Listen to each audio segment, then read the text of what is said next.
अच्छा जी, अब अगला एल्गोरिथम हम पढ़ने जा रहे हैं, राउंड रॉबिन। सर जी, आप उसका बता रहे थे कि टाइमिंग उसकी क्विज की क्या होगी? क्विज हम ये शेड्यूलिंग खत्म कर लेना, ये पे इसके ये चैप्टर कंप्लीट करके क्विज ले लेता हूँ। तकरीबन मुझे तकरीबन 20 मिनट लगेंगे, 15-20 मिनट। आधे घंटे के अंदर अंदर इंशाल्लाह क्विज हो जाएगा, आधे घंटे।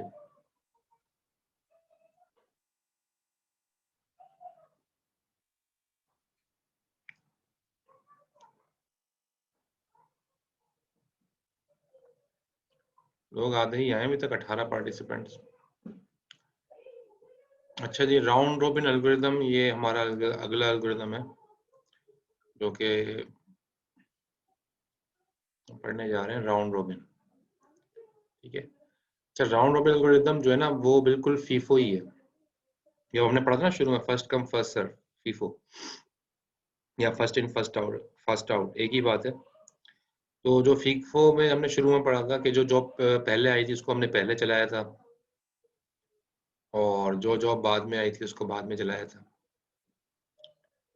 तो ये बिल्कुल वही है, लेकिन उसके अंदर प्रॉब्लम क्या था? उसके अंदर प्रॉब्लम ये था, मैं पिछले स्लाइड में चला जाता हूँ और वहां जाके आपको फर्स्ट कम फर्स्ट सर्व के अंदर जो प्रॉब्लम था वो दिखा देता हूँ। प्रॉब्लम क्या था कि ये जो हमारी पहली स्लाइड थी फर्स्ट कम फर्स्ट सर्व की, तो प्रॉब्लम क्या था यहाँ पे कि अगर बड़ी जॉब पहले आ जाए, P1 का बस टाइम 24 था, पहली जॉब अगर बड़ी है वो पहले आ जाए और बाद में आने वाली जॉब्स छोटी हैं, तो वो सारी पेंडिंग, मतलब वो सारी जो है ना वेटिंग में चली जाती हैं।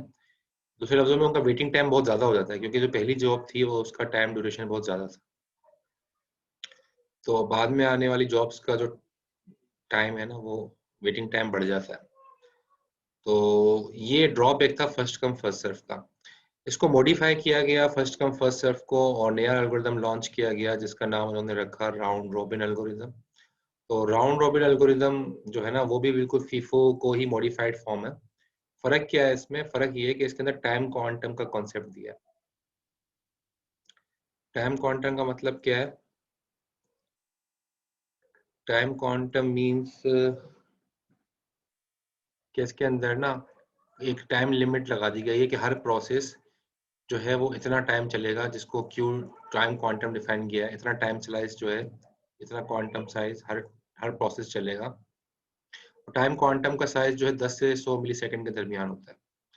तो हर प्रोसेस को बारी बारी चलाएगा। ये नहीं होगा कि पहला प्रोसेस कंप्लीट हो तो फिर दूसरा चले, दूसरा कंप्लीट हो तो फिर तीसरा चले, ऐसा नहीं होगा। बल्कि पहला प्रोसेस थोड़ी देर चलेगा, जिस जो क्यू की वैल्यू होगी। अगर 10 मिली सेकेंड है तो पहला प्रोसेस 10 मिली सेकेंड चलेगा, फिर दूसरा प्रोसेस 10 मिली सेकेंड चलेगा, फिर तीसरा प्रोसेस 10 मिली सेकेंड चलेगा। ठीक है। यानी कि अगर मैं इसको बनाना चाहूँ, ऐसे बना सकता हूँ कि P1, P2, P3, ये फॉर एग्जाम्पल 3 प्रोसेस हैं, P1, P2, P3। तो पहला process for example 50 millisecond का है, दूसरा प्रोसेस 40 मिली सेकेंड का है, और तीसरा प्रोसेस फॉर एग्जांपल ये है 70 मिली सेकेंड। तो अब ये 3 प्रोसेस है।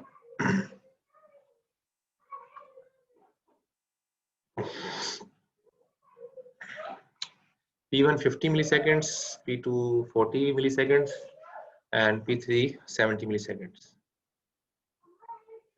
तो अब वो करता है क्या है, क्यू की वैल्यू आपको गिवन है, ठीक है। क्यू की वैल्यू फॉर एग्जांपल है 10, तो करेगा क्या कि P1 को 10 मिली सेकेंड चलाएगा, क्योंकि क्यू की वैल्यू 10 है। ऐसा नहीं होगा कि P1 पहले आया, फर्स्ट कम फर्स्ट में क्या होता था, P1 पहले आया 50 सेकेंड पूरे करेगा, फिर P2 चलेगा, P2 फिर 40 मिली सेकेंड पूरे करेगा, फिर P3 चलेगा। तो ऐसा तो होता था फर्स्ट कम फर्स्ट सर्व में, क्योंकि फर्स्ट कम फर्स्ट सर्व जो था वो क्या था, नॉन प्रीएम्प्टिव था। यानी कि इसमें रिसोर्सेज एक से लेके दूसरे को दी नहीं जाती थी। लेकिन जो राउंड रॉबिन है, जो कि हम कह सकते हैं कि मॉडिफाइड फॉर्म है फर्स्ट कम फर्स्ट सर्व की, इसके ये जो है ना ये प्रीएम्प्टिव है। प्रीएम्प्टिव का मतलब क्या है? रिसोर्सेज एक से छीन के दूसरे को हम दे देंगे जब उसका टाइम क्वांटम पूरा हो जाएगा। तो इसका फायदा ये होगा कि वेटिंग टाइम जो है ना वो कम हो जाएगा, क्योंकि ज़ाहिर हर प्रोसेस चल रहा होगा, सारे प्रोसेस को, हर प्रोसेस का वेटिंग टाइम कम हो जाएगा। तो होगा ये कि जैसे 50 मिली सेकेंड है P1 का, तो लेकिन P1 चलेगा कितना, 10 मिली सेकेंड शुरू में, 10 मिली सेकेंड चलेगा P1, तो ये 50 से कितना रह गया 40। इस तरह P2 भी 10 मिली सेकेंड चलेगा, ये 40 से कितना रह जाएगा 30, और P3 भी 10 मिली सेकेंड चल गया, तो ये 70 से कितना ले जाएगा 60। और जब कंप्लीट हो गया तो दोबारा सर्कुलर होता है, दोबारा P1 की बारी आ जाएगी, फिर दोबारा से P1 की बारी आ जाएगी, फिर P1 चलेगा 10 मिली सेकेंड 30 रह जाएगा, फिर P2 चलेगा 10 मिली सेकेंड 20 रह जाएगा, ठीक है, तो P3 चलेगा 10 मिली सेकेंड 50 रह जाएगा। तो इस तरह से ये फिर दोबारा सर्कुलर फिर पहले की बारी आएगी, इस तरह चलता रहेगा। तो इससे फायदा क्या होगा कि सारे प्रोसेस जितनी क्वांटम वैल्यू दी हुई है उतनी देर चलेंगे, और फिर प्रोसेस उनसे रिसोर्सेज उनसे प्रीएम्प्ट कर ली जाएंगी और दूसरे प्रोसेस को दे दी जाएंगी। दूसरा प्रोसेस जो है वो इतने टाइम क्वांटम चलेगा, फिर रिसोर्सेज उससे प्रीएम्प्ट कर ली जाएंगी, फिर तीसरे प्रोसेस को दी जाएंगी। तो इससे फायदा ये होता है कि तो फर्स्ट कम फर्स्ट सर्व का प्रॉब्लम था कि वेटिंग टाइम बढ़ गया, छोटे प्रोसेस बाद में से चल ही नहीं पा रहे थे, बहुत देर में चल रहे थे जब पहला कंप्लीट हो। लेकिन यहाँ पर ऐसा नहीं है, यहाँ पर हर प्रोसेस थोड़ा थोड़ा चलेगा, तो सबकी बारी आएगी, सबका वेटिंग टाइम जो है रिड्यूस हो जाएगा। फर्स्ट कम फर्स्ट सर्व के जो ड्रॉबैक था, और ड्रॉबैक जो है इसमें ओवरकम हो रहा है। ओके, तो यहाँ पर देख लो इसकी एग्जांपल आ गई है। तो round robin with time quantum 4, time quantum 4 दिया हुआ है यहाँ पे। हर 4 सेकंड के बाद जो है वो रिसोर्सेज को प्रीएम्प्ट कर लिया जाएगा। तो P1 यहाँ पर वही है जो फर्स्ट कम फर्स्ट सर्व में शुरू के अंदर जो प्रॉब्लम था, वही प्रॉब्लम है। P1 24 second, P2 3 second, P3 3 second, जेन चार्ट बना हुआ नीचे रखें। तो P1 शुरू में आया था, पहला प्रोसेस P1 है, फर्स्ट कम फर्स्ट सर्व वाली लॉजिक लगेगी। तो पहला प्रोसेस P1 है, P1 आया, लेकिन P1 को 24 सेकंड नहीं चलाया, बल्कि कितना सेकंड चलाया 4 सेकंड, क्योंकि टाइम क्वांटम कितना है 4, तो 4 सेकंड इसको चलाया। फिर P2 को हमने फिर भी P2 की बारी आ जाएगी, ठीक है, P2 सेकंड नंबर पर है, P2 की बारी आ जाएगी। P2 को कितना सेकंड, उसके पास भी P2 के पास भी टाइम क्वांटम 4 है, लेकिन इसका बस टाइम 3 है, जो कि जाहिर है 4 से छोटा है। यानी कि दूसरे लफ्जों में ये अपने टाइम क्वांटम के आने से पहले ही खत्म हो जाएगा। तो इसका मतलब है ये 4 से फिर 8 तक नहीं जाएगा, बल्कि 4 से 7 तक जाएगा। ये 3 सेकंड ही चलेगा, क्योंकि इसका बस टाइम 3 है। चौथा सेकंड पे ये चलेगा नहीं, क्योंकि कंप्लीट हो चुका होगा। इसलिए इसलिए ये 3 सेकंड यहाँ पर 4 से 7 दिया, 4 से 8 नहीं दिया, क्योंकि ये क्वांटम अपना पूरा नहीं करेगा, क्वांटम से पहले ही खत्म हो जाएगा। फिर उसके बाद जो है वो इसकी बारी आएगी प्रोसेस 3 की, ये थर्ड नंबर पर आया, उसका भी बस टाइम 3 है, तो ये भी क्वांटम से पहले ही खत्म हो जाएगा। यानी कि 7 से 8 9 10 3 तक चलेगा, और 3 तक चलने के बाद P2 भी कंप्लीट है, हो गया है, P3 भी कंप्लीट हो चुका है, दोनों 3 सेकंड। अब सिर्फ P1 बाकी है। तो शुरू में 4 सेकंड चला था, 4 सेकंड चलने के बाद अभी ये 20 सेकंड अभी मजीद बाकी है, ठीक है, यानी कि अभी मजीद ये 20 सेकंड बाकी है, 4 सेकंड चल चुका है। फिर अब P1 की बारी दोबारा आएगी, और दोबारा ये 4 सेकंड चलेगा, और फिर ये 16 सेकंड रह जाएगा 4 सेकंड चलने के बाद, ठीक है। लेकिन अब P2 और P3 की बारी तो आनी थी, लेकिन P2 और P3 कंप्लीट हो चुके हैं, इसलिए दोबारा घूम फिर के P1 की बारी आएगी, ठीक है। यानी कि दूसरे लफ्जों में P2 P3 ज़ाहिर साइकिल से निकल चुके हैं, क्योंकि वो कंप्लीट हो चुके हैं। तो इस वजह से जो है वो अब P1 की दोबारी आती रहेगी बार बार। तो P1 दोबारा चलेगा, और 14 से 18, ठीक है, 4 सेकंड और चलेगा। 4 सेकंड चलने के बाद ये फिर जो है ना फिर 18, 14 से 18, 18 से 22, 22 से 26, 26 से 30, यानी कि 4 कंप्लीट होते जाएंगे, ठीक है। तो ये का टाइम इसका कम होता जाएगा, 4 जो है सेकंड उसके कम होते चले जाएंगे, या 12 सेकंड रह जाएंगे टाइम, यहाँ पर 8 सेकंड रह जाएगा, यहाँ पर 4 सेकंड रह जाएगा, और यहाँ पर 0 सेकंड, यानी कि टाइम खत्म हो गया। 4 सेकंड चलता रहा और टाइम खत्म हो गया। तो ये जैन चार्ट है इसका। तो ये इस तरीके से जो है ना राउंड रॉबिन एल्गोरिथम काम करता है, प्रीएम्प्टिव शेड्यूलिंग करता है। अब इसका देखा जाए तो टर्न अराउंड टाइम जो है शॉर्टेज जॉब फर्स्ट से ज्यादा है, क्योंकि शॉर्टेज जॉब फर्स्ट का टर्न अराउंड टाइम कम था इससे, क्योंकि इसके अंदर 4 सेकंड के बाद बहरहाल वो जो है शिफ्टिंग कर रहा है 4 सेकंड के बाद। तो इसलिए जो है ना वो वेटिंग के अंदर प्रोसेस बार बार आते हैं, लेकिन सारे प्रोसेस चलते जरूर हैं। इसका रिस्पॉन्स अच्छा है, बेटर रिस्पॉन्स क्यों है? पहला रिस्पॉन्स जल्दी आ जाता है, P1 का पहला रिस्पॉन्स आ गया, P2 का पहला रिस्पॉन्स आ गया, पहला लेकिन ये तो पहले रिस्पॉन्स भी कंप्लीट हो गया, अगर इनका बस टाइम ज्यादा होता फिर बाद में भी आते, लेकिन फर्स्ट रिस्पॉन्स इसमें जल्दी आता है राउंड रॉबिन में। तो ये इसका जो है ये क्लियर हो गया, ये राउंड रॉबिन एल्गोरिथम। ये आपने यस सर, ये लैब में भी किया है ना, ये आपने लैब में भी आपको लैब कराई है इस पे? यस सर, कराइए लैब। ठीक है, तो ये आपको लैब में भी हुआ है और यहाँ पर भी हुआ है, 2 बार हो गया, तो आप क्लियर भी हो गया होगा कॉन्सेप्ट इसका राउंड रॉबिन एल्गोरिथम का। Yes sir, clear.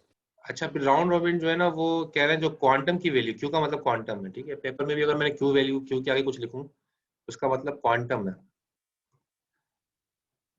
तो इसको क्वांटम भी कहते हैं, टाइम स्लाइस भी कहते हैं, कुछ बुक्स के अंदर टाइम स्लाइस लिखा हुआ है, बहरहाल हम जो बुक फॉलो कर रहे हैं उसमें क्वांटम।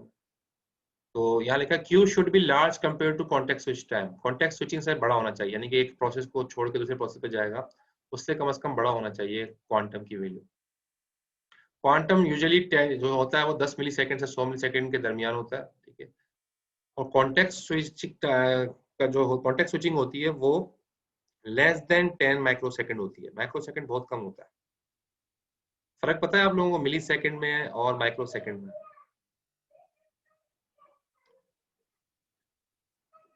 देखो सेकेंड का जो ये 1 सेकेंड कितना होता है, यहाँ पर अगर हम लें कि 1 मिली सेकेंड, अगर मैं 1 मिली सेकेंड की बात करूँ, 1 मिली सेकेंड कितना होता है, अगर मैं 1 मिली सेकेंड की बात करूँ तो 1 मिली सेकेंड जो है एक्चुअली कितना होता है, वो 1 अपॉन, यानी कि 1 सेकेंड का, ये 1 पर सेकेंड लिया है मैंने, 1 सेकेंड का हजारवां हिस्सा होता है, 1 सेकेंड का हजारवां हिस्सा होता है 1 मिली सेकेंड। और माइक्रो सेकेंड जो होता है ना, वो 1 मिली सेकेंड का, यानी कि 1 मिली सेकेंड, यानी कि यूं माइक्रो हम यूज करते हैं ना, शो 1 माइक्रो सेकेंड, ये 1 माइक्रो सेकेंड जो होता है वो 1 मिली सेकेंड का हजारवां हिस्सा होता है, 1 मिली सेकेंड का हजारवां हिस्सा, ये बहुत ही छोटा होता है, यानी कि सेकेंड का हजारवां हिस्सा 1 मिली सेकेंड और 1 मिली सेकेंड का हजारवां हिस्सा 1 माइक्रो सेकेंड। तो कॉन्टेक्स्ट स्विचिंग टाइम जो होता है वो लेस देन 10 माइक्रो सेकेंड होता है, जो कि बहुत छोटा है। क्वांटम की वैल्यू इससे छोटी नहीं होनी चाहिए, ठीक है, यानी कि कॉन्टेक्स्ट स्विचिंग टाइम से नहीं होनी चाहिए छोटी, बल्कि कम से कम इतनी हो कि कॉन्टेक्स्ट स्विचिंग निकल जाए, और इसकी वैल्यूज हैं वो तकरीबन नहीं मिली 10 से 100 मिली सेकेंड के दरमियान होती हैं, जो उसकी ऑप्टिमल वैल्यूज हैं।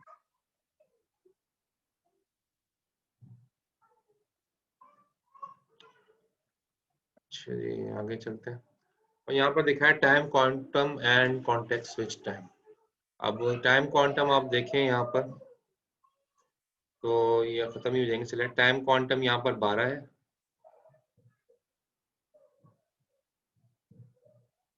टाइम क्वांटम यहाँ पे 12 है, ठीक है, तो 12 है, और लेकिन प्रोसेस का टाइम कितना है, ये बस टाइम इसका 10 है, यानी कि प्रोसेस 10 मिली सेकेंड चलेगा, लेकिन क्वांटम इसका 12 दिया हुआ है।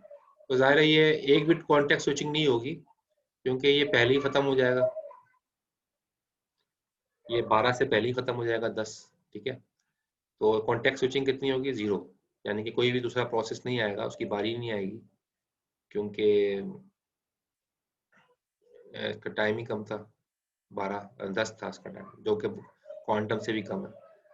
अब क्वांटम कम कर दिया 6, ठीक है, 6, तो टाइम वो ये प्रोसेस वही है 10 सेकंड का, लेकिन अब क्वांटम की वैल्यू कम कर दी 6, तो 6 के अंदर 6 मिली सेकंड के बाद फिर दोबारा से तो चलेगा ये, तो एक कॉन्टेक्स्ट स्विचिंग यहाँ पर हो रही है, ठीक है, एक कॉन्टेक्स्ट स्विचिंग यहाँ पर हो रही है, तो यहाँ पर दिखा दिया कि कॉन्टेक्स्ट स्विचिंग यहाँ पर एक हो रही है, और यहाँ पर क्वांटम की वैल्यू और कम कर दी 1, तो 1 कर दी, तो ये बार बार कॉन्टेक्स्ट स्विचिंग हो रही है, 1 2 3, हर बार 1 सेकंड के बाद जाहिर है वो जो है वो कॉन्टेक्स्ट स्विचिंग होगी, कॉन्टेक्स्ट स्विचिंग होगी। तो अब यहाँ पर कितना कॉन्टेक्स्ट स्विचिंग हो रही है, 9, क्योंकि 10 सेकंड का है, तो कॉन्टेक्स्ट स्विचिंग यहाँ पर 9 होगी। कहने का मकसद ये, जितनी क्वांटम की वैल्यू छोटी होगी उतनी कॉन्टेक्स्ट स्विचिंग बढ़ जाएगी।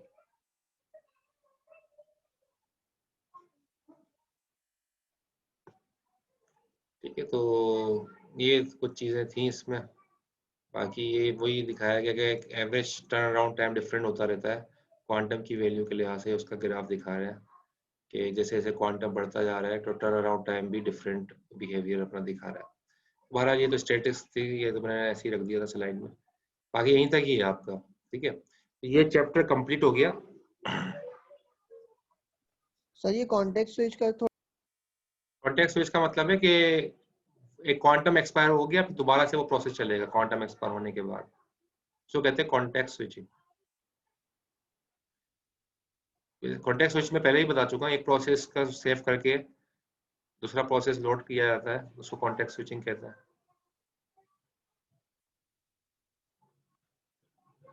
अच्छा, 2:15 बज रहे हैं,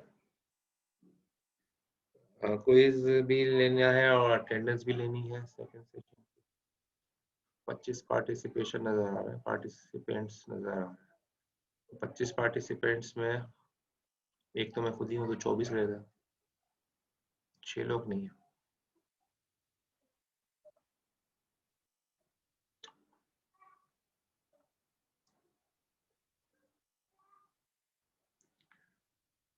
छह लोग नहीं है। अच्छा चलो, मैं अटेंडेंस जो है ना वो ब्रेक के बाद ही लेता हूँ, उसके क्विज के बाद ही लेता हूँ। तो क्विज स्टार्ट करते हैं, फिर क्विज के बाद अटेंडेंस लेता हूँ। क्विज का टाइम जो है वो आपको मैं 20 मिनट दे देता हूँ। ठीक है, यानी कि 20 मिनट का दिए गए, अभी 2:15 हो रहे हैं, 2:35 तक आपको टाइम है। सर 2:20 से कर लें सर। हाँ, टाइम थोड़ा सा बढ़ा दें सर। टाइम तो बड़ा है ना, ये तो छोटा सा क्विज है। 40 तक कर दें सर, 40 तक कर दें सर। 40 भी ज्यादा है, 20 मिनट भी ज्यादा है। 15 मिनट सही थे इसके, मैंने 5 मिनट ऊपर ही नहीं है सर बस। ठीक है, या आपने LMS पे जाओ, LMS पे जाओगे आपको वहां पर अभी 1-2 मिनट में कोई नजर आ जाएगा। ठीक है, मैं अभी वहीं पर कर रहा हूँ क्विज, 1 मिनट के अंदर वहीं पर आ जाएगा। 2:35 पे हम क्लास स्टार्ट करेंगे, क्विज का टाइम खत्म हो जाएगा।